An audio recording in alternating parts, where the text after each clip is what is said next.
Premium productions پی کے کی جانب سے ہم آپ کو خوش آمدید کہتے ہیں۔ طب اور صحت کے حوالے سے موضوع ہے ڈاکٹر اور شعبہ ادویہ سازی کا گٹھ جوڑ۔ زائد اور غیر ضروری ادویات کے نسخے تجویز کرنے کا بڑھتا رجحان مریضوں کی جانیں خطرے میں ڈالنے لگا۔ جب آپ کسی ڈاکٹر کے پاس علاج کی غرض سے جاتے ہیں تو آپ کو گمان ہوتا ہے کہ آپ کا علاج تجربے اور طبی تحقیق کی بنیاد پر ہوگا۔ وہ ہمیں ہمارے مرض کے مطابق درست ادویہ تجویز کریں گے۔ یقیناً آپ یہ نہیں سوچتے کہ اگر آپ کو دوا کی ضرورت نہیں تھی تو پھر ڈاکٹر آپ کو اس کی تجویز بھلا کیوں کرے گا؟ بدقسمتی سے ڈاکٹر فارما گٹھ جوڑ کی وجہ سے ایسا ہونا ممکن ہے۔ تاہم تحقیق نے ثابت کیا ہے کہ مریضوں کا غیر ضروری علاج کروانا افسوسناک حد تک عام ہو چکا ہے۔ اگرچہ کچھ واقعات ایسے ہو سکتے ہیں جن میں ڈاکٹر سے بھول ہو گئی ہو، لیکن زیادہ تر واقعات میں ڈاکٹر اچھی طرح صورتحال سے واقف ہوتے اور ایسے علاج بتاتے ہیں جو ان کے لیے منافع بخش ثابت ہوں۔ طبی دنیا میں اس عمل کو ILP یعنی کہ لنکڈ انسینٹیو پریسکرائبنگ کہتے ہیں۔ یہ ایسی صورتحال ہوتی ہے کہ جب طبی امداد فراہم کرنے والے ڈاکٹر یا کارکنان دوا ساز کمپنیوں سے کچھ ادویہ تجویز کرنے کے بدلے انعامات قبول کرتے ہیں، جیسے کہ پیسے یا سیاحتی دورے وغیرہ۔ ILP ویسے تو ایک عالمی مسئلہ ہے، لیکن کم آمدنی والے متوسط ممالک میں یہ عمل ترقی یافتہ ممالک کی نسبت زیادہ نفیس انداز میں متحرک ہے۔ British medical journal global health میں شائع ہونے والے حالیہ تحقیق کے مطابق پاکستان میں نہ صرف وسیع پیمانے پر یہ بددیانتی انجام دی جاتی ہے، بلکہ یہ انتہائی خطرناک حد تک عام ہو چکی ہے۔ کراچی میں کی گئی اس تحقیق میں 419 شرکاء کا اندراج کیا گیا جو تمام کے تمام نجی ڈاکٹرز تھے اور شہر کے 6 اضلاع میں منافع بخش اور پرائمری ہیلتھ کیئر کلینکس میں کام کر رہے تھے۔ ان 419 افراد کو تحقیق کے لیے 2 گروہوں میں تقسیم کیا گیا۔ پہلے والے گروپ کے شرکاء نے، جس میں تقریباً 210 ڈاکٹرز تھے، اخلاقی طور پر ادویات یا نسخے تجویز کرنے کے موضوع پر ایک سیمینار میں شرکت کی جہاں ضابطۂ اخلاق کی پیروی کرنے کو اہمیت دی گئی۔ دوسری جانب کنٹرول گروپ میں شامل ڈاکٹروں نے ہیلسپیو پیشہ ورانہ ترقی کے سیمینار میں شرکت کی۔ اس سیمینار میں صحت کی بنیادی دیکھ بھال، خون کے امراض کے لیے ضوابط اور بہترین طریقوں کی اشتراک پر توجہ مرکوز کی گئی، لیکن اس سیمینار میں اخلاقی طور پر نسخے یا ادویات تجویز کرنے کی حوصلہ افزائی کے حوالے سے کوئی بات نہیں کی گئی۔ اس سرگرمی کے 3 ماہ بعد محققین نے ڈیٹا اکٹھا کرنے والوں کے تعاون سے شرکاء کو ایک فرضی دوا ساز فرنچائز کمپنی میں مطالعے کے نمائندگان کے طور پر بھیجا، جہاں ان ڈاکٹروں کو ملنے والی مراعات کے بارے میں معلومات فراہم کی گئیں جو دوا ساز کمپنیوں کی تجویز کردہ ادویات کو فروغ دیتے تھے۔ مطالعے کے نتائج انتہائی تشویشناک تھے۔ 40% سے زائد ڈاکٹروں نے دوا ساز کمپنیوں سے مراعات کی لالچ میں ان کی ادویات کو فروغ دینے پر رضامندی ظاہر کی، حتیٰ کہ وہ شرکاء جنہوں نے اخلاقی طور پر دوا تجویز کرنے سے متعلق سیمینار میں شرکت کی تھی، وہ بھی دوا ساز کمپنی کے نمائندگان کے ساتھ معاہدے طے کرنے پر آمادہ ہو گئے، جبکہ انہوں نے ادویہ کے معیار کے حوالے سے کوئی ثبوت بھی طلب نہیں کیے۔ تحقیق میں سامنے آیا، مراعات لینے سے انکار کرنے والے ڈاکٹروں کی اکثریت نے ہمارے فرضی دوا ساز کمپنی کی بجائے اپنے متعلقہ دیگر دوا ساز کمپنیوں سے ILP معاہدوں پر بات چیت کرنے میں دلچسپی ظاہر کی، جس سے ظاہر ہوا کہ انہوں نے اخلاقی اقدار کی بنا پر مراعات لینے سے انکار نہیں کیا تھا۔ اس تحقیق نے مزید روشنی ڈالی کہ ڈاکٹروں نے فارماسیوٹیکل سیلز کے نمائندوں کے ساتھ معاہدے کرنے میں ایک فعال کردار ادا کیا اور ان کے طریقوں کو تبدیل کرنا مشکل تھا۔ تحقیق کے مصنفین میں شامل ڈاکٹر کہتے ہیں کہ ILP پاکستان میں ایک عام پریکٹس بن چکی ہے۔ یہ اس قدر وسیع پیمانے پر ہونے لگی ہے کہ وہ ڈاکٹر جو اس گٹھ جوڑ کا حصہ بننے سے انکار کرتے ہیں یا انکاری ہوتے ہیں، وہ ایک غیر معمولی تصور کیے جاتے ہیں کیونکہ ان کی تعداد کم ہے۔ کہا جاتا ہے کہ یہ ایک پوشیدہ طریقہ کار ہے جو ہر عام آنکھ بآسانی نہیں دیکھ سکتی، تاہم اس کے نتائج دور رس ہوتے ہیں، بالخصوص مریضوں پر اس کے سنگین اثرات مرتب ہوتے ہیں۔ جیسا کہ تحقیق میں نشاندہی کی گئی کہ دوا ساز کمپنیوں سے معاہدے صحت عامہ کے کارکنان کی ذمہ داریوں کے متصادم ہیں۔ اس کی وجہ یہ ہے کہ ڈاکٹروں کو اپنے پیشہ ورانہ فیصلوں میں مریض کی فلاح و بہبود پر توجہ دینی چاہیے، لیکن ان معاہدوں سے مالی فائدے کی خاطر ان کے فیصلے غیر منصفانہ ہو سکتے ہیں۔ مطالعے میں یہ بات سامنے آئی ہے کہ دوا ساز کمپنیوں کی ترغیبی ادویات کے نسخوں کی وجہ سے اکثر ڈاکٹر زیادہ مہنگی اور غیر ضروری غیر معیاری ادویہ تجویز کرتے ہیں۔ نتیجتاً مریضوں کے اخراجات میں اضافہ ہوتا ہے۔ اس عمل سے غریب طبقہ زیادہ متاثر ہوتا ہے۔ یہ مریضوں کے لیے مضر اثرات کا خطرہ بھی بڑھاتا ہے، جبکہ صحت عامہ کے نظام پر ان کے اعتماد کو بھی ٹھیس پہنچتی ہے۔ مثال کے طور پر ہمارے سامنے ایک کیس آیا ہے کہ لیاری کے رہائشی محمد نوید 3 بچوں کے والد ہیں۔ جب بھی ان کے بچوں میں سے کوئی بیمار ہوتا ہے تو انہیں ادویہ کا لمبا پرچہ پکڑا دیا جاتا ہے، جس پر ان کے ہزاروں روپے خرچ ہو جاتے ہیں۔ محمد نوید اکثر اوقات ادویہ لینے کے لیے بچوں کے تعلیمی فنڈ سے رقم خرچ کرتے ہیں۔ وہ بتاتے ہیں، ہم جب بھی ڈاکٹرز کے پاس جاتے ہیں وہ ہمیں اینٹی بائیوٹکس لکھ دیتے ہیں۔ اب ہم گھریلو علاج کرنے لگے ہیں، یہ تندرست کرنے میں کچھ وقت لیتے ہیں لیکن مؤثر ثابت ہوتے ہیں۔ سابق وزیر صحت ڈاکٹر ظفر مرزا نے وضاحت کی کہ اینٹی بائیوٹکس دنیا بھر میں سب سے عام اور غیر ضروری طور پر تجویز کردہ ادویہ میں سے ایک ہیں۔ کثرت سے اس کے استعمال نے انہیں کم مؤثر بنا دیا ہے اور بیکٹیریا مزاحمت کے قابل ہو چکے ہیں۔ بیکٹیریا، وائرس، فنگس اور پیراسائٹس اینٹی مائکروبیل ادویہ کے اثرات کے خلاف ادویات مزاحم ہو جاتے ہیں، جس کی وجہ سے انفیکشن کا علاج مشکل ہوتا ہے اور بیماریاں پھیلنے کے خطرات میں اضافہ ہوتا ہے۔ انہوں نے وضاحت کی کہ آسان الفاظ میں وہ ادویہ جو ہمارے عام انفیکشنز کے علاج کے لیے دی جاتی ہیں غیر مؤثر ہو چکی ہیں، اور ان کے غیر مؤثر ہونے کی وجہ ان کا حد سے زیادہ استعمال ہے۔ ILP کلچر کی وجہ سے ڈاکٹر وہ تمام ادویہ تجویز کرتے ہیں جو ان کی فارمیسی پر میسر ہوتی ہیں۔ ڈاکٹر ظفر مرزا نے بتایا کہ اینٹی بائیوٹکس کے غیر ضروری اور غیر مناسب فروغ کی وجہ سے زیادہ تر اینٹی بائیوٹکس اب بیکٹیریا اور انفیکشنز کے خلاف مزاحم ہو چکی ہیں۔ اس صورتحال نے صحت عامہ کے ایک حقیقی مسئلے کو جنم دیا ہے، کیونکہ نئی اینٹی بائیوٹکس بنائی نہیں گئیں، جبکہ دستیاب پرانی ادویہ اپنا اثر آہستہ آہستہ کھو چکی ہیں۔ انہوں نے مثال دی کہ اگر ایک شخص جسے ہائی بلڈ پریشر کا کوئی مسئلہ نہیں لیکن پھر بھی اسے غیر ضروری طور پر کم بلڈ پریشر کی دوا تجویز کی گئی تو اس دوا کے استعمال سے متعلقہ شخص کا نارمل بلڈ پریشر لیول بھی کم ہو جائے گا۔ انہوں نے زور دیا کہ ادویہ 2 دھاری تلوار کی مانند ہوتی ہیں، اگر انہیں مرض کے علامات کے مطابق درست تجویز کیا جائے تو یہ مؤثر ثابت ہوتی ہیں، اگر ان کا غلط استعمال کیا جائے تو یہ آپ کو نقصان پہنچا سکتی ہیں۔ ہر دوا کے فارمولے میں نقصان دہ کیمیکلز شامل ہوتے ہیں، یہی وجہ ہے کہ انہیں احتیاط سے استعمال کرنے کی ضرورت ہوتی ہے، لیکن ڈاکٹر مراعات کی خاطر غیر ضروری ادویات کا نسخہ تجویز کرتے ہیں۔ فارمیسی والے بھاری رقم وصول کرتے ہیں جس کا منافع ڈاکٹر کو بھی ملتا ہے۔ ڈاکٹرز کی یہ غلط روش صرف اینٹی بائیوٹکس تجویز کرنے تک محدود نہیں۔ MBBS ڈگری ہولڈر جو شعبہ طب میں خدمات انجام نہیں دے رہے، ایسی مثالوں کے بارے میں بتاتے ہیں کہ جہاں معالجین مریضوں کو مخصوص دوا ساز کمپنی کے ہیپاٹائٹس C کے انجیکشن تجویز کرتے پائے گئے، نتیجے میں انہیں دیگر مراحت کے ساتھ مفت غیر ملکی دورے بھی تحائف کی صورت میں ملے۔ ایسی بھی مثالیں ہیں جہاں مریضوں کو ڈاکٹروں نے مخصوص لیب سے CT اسکین، MRI یا ایکس رے کروانے کو کہا، حالانکہ ان کی ضرورت بھی نہیں تھی۔ وہ یاد کر کے بتاتے ہیں کہ ایک اور واقعے میں ان کی بھانجی کو ڈرمیٹولوجسٹ نے ایکنی کے علاج کے لیے 15,000 کی ادویات کا نسخہ دیا۔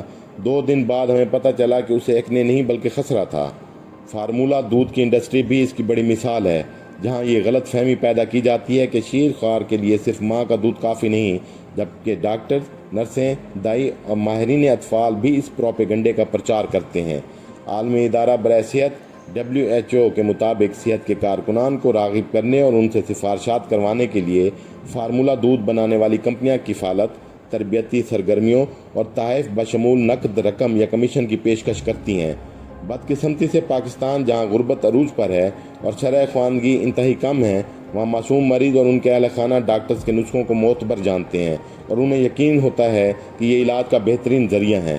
پاکستان میڈیکل ایسوسی ایشن کے سابق سیکرٹری جنرل ڈاکٹر کیسر سجاد کہتے ہیں کہ ہمیں یہ سمجھنا چاہیے کہ ڈاکٹر اس معاشرے کا اتنا ہی حصہ ہیں جتنا کہ دیگر لوگ، ایک ایسا معاشرہ جو کرپشن کی وبا کا شکار ہے۔ ان کا کہنا ہے دوسری بات یہ کہ لوگوں میں یہ تصور پایا جاتا ہے کہ جو ڈاکٹر موٹر سائیکل پر آتا ہے یا پبلک ٹرانسپورٹ کا استعمال کرتا ہے وہ اس معالج کی نسبت کم تعلیم یافتہ ہے جو اپنی مہنگی گاڑیوں میں 2 اسسٹنٹس کے ہمراہ آتے جاتے ہیں۔ اس معاشی دباؤ کی زد میں آ کر ڈاکٹر رشوت لینے پر مجبور ہوتے ہیں، گویا ڈاکٹروں کے دواساز کمپنیوں سے معاہدوں کی بڑی وجہ ان کی کم آمدنی ہے۔ ڈاکٹر کیسر سجاد نے بتایا کہ جنرل فزیشین کا ILP میں ملوث ہو جانے کا خطرہ زیادہ ہوتا ہے کیونکہ وہ روزانہ کی بنیاد پر ان گنت مریضوں کا معائنہ کرتے ہیں، اس لیے دواساز کمپنیز کا ہدف بن جاتے ہیں۔ امراض جلد اور دندان سازی سے متعلق طبی مصنوعات پر بھی یہی اصول لاگو ہوتا ہے کیونکہ اس طریق کے علاج زیادہ مہنگا ہوتے ہیں۔ دواساز کمپنیوں سے قلم